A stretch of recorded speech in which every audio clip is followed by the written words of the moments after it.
Hello everyone, good morning. কেমন আছো তোমরা সবাই? আমি খুব ভালো আছি, আশা করছি তোমরাও খুব ভালো আছো। তো সকালবেলা আজকে আমি একটা ব্রেকফাস্ট বানাচ্ছি, তো ভাবলাম তোমাদের সাথেও শেয়ার করি ব্রেকফাস্ট রেসিপিটা। আজকে বানাবো একটুখানি হোয়াইট সস পাস্তা। অনেক দিন থেকেই না একটু হোয়াইট সস পাস্তা খেতে ইচ্ছে করছিলো, আর ঘরে না দেখলাম আজকে যে সব সবজি ছিল, কর্নও ছিল, কারণ আগের দিন কর্ন এনেছিলাম আমি স্যান্ডউইচ বানানোর জন্য, তো সেই কর্নটা অর্ধেকটা রয়ে গেছিলো।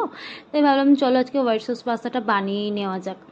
তো এখানে কিন্তু আমি হোয়াইট সস পাস্তার জন্য পেনে পাস্তাগুলো নিয়েছি, এটা হোয়াইট সস পাস্তার সঙ্গে খুব ভালো যায়। তো সেটাকে কিন্তু আমি সেদ্ধ করে নিয়েছি, আর কর্নগুলোকেও কিন্তু একটা ওই ছাঁকনি দিয়ে আমি ওই পাস্তার জলেই সেদ্ধ করে নিয়েছি, আলাদা করে আর সেদ্ধ করিনি। তো তার মধ্যে কিন্তু তারপরে আমি একটু কড়াইতে সাদা তেল দিয়ে ওই পেঁয়াজ, গাজর আর ক্যাপসিকাম আর কর্ন দিয়ে একটু নুন আর একটু গোলমরিচের গুঁড়ো দিয়ে হালকা করে সটে করে আমি নামিয়ে নিয়েছি।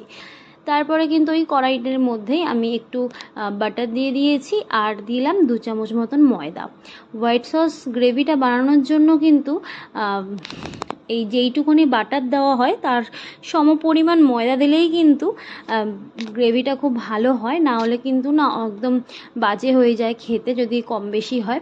তো প্রথমে আমি স্প্যাচুলা দিয়ে নাড়ছিলাম, তো সেটা দিয়ে না ভালো মতন ব্লেন্ড হচ্ছিল না, একটুখানি লামস হয়ে যাচ্ছিল ময়দাগুলো। তার জন্য কিন্তু আমি এখানে এই হ্যান্ড ব্লেন্ডারটা দিয়ে আমি ব্লেন্ড করে নিচ্ছিলাম, সাথে আমি 2টো চিজ স্লাইসও দিয়েছি। তোমাদের কাছে যদি মজরেলা চিজ থাকে তোমরা সেটাও দিতে পারো, বাট আমার কাছে চিজ স্লাইস ছিল তাই আমি স্লাইস চিজই দিলাম। তো তার মধ্যে দিয়ে দিলাম একটু চিলি ফ্লেক্স, একটু অরিগ্যানো, আর দেবো সামান্য একটু লবণ দিয়ে আবারও আমি ভালো মতন এটাকে একটু ব্লেন্ড করে নেব, যাতে এটা ভালো মতন ব্লেন্ড হয়ে যায়।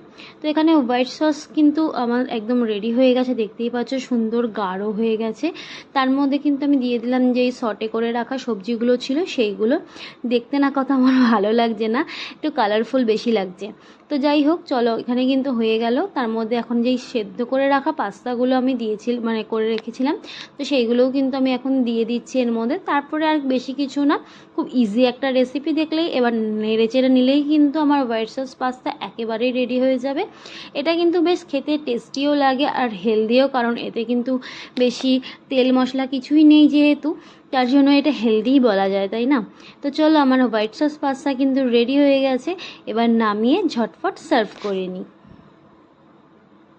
তো রেডি হয়ে গেল আমার হোয়াইট সস পাস্তা। আমার রেসিপিটা দেখে যদি তোমাদের ভালো লেগে থাকে তাহলে আমার রেসিপিটাকে ফলো করে বাড়িতে একদিন অবশ্যই বানিয়ে দেখো, আশা করছি ভালো লাগবে। ওকে, বাই।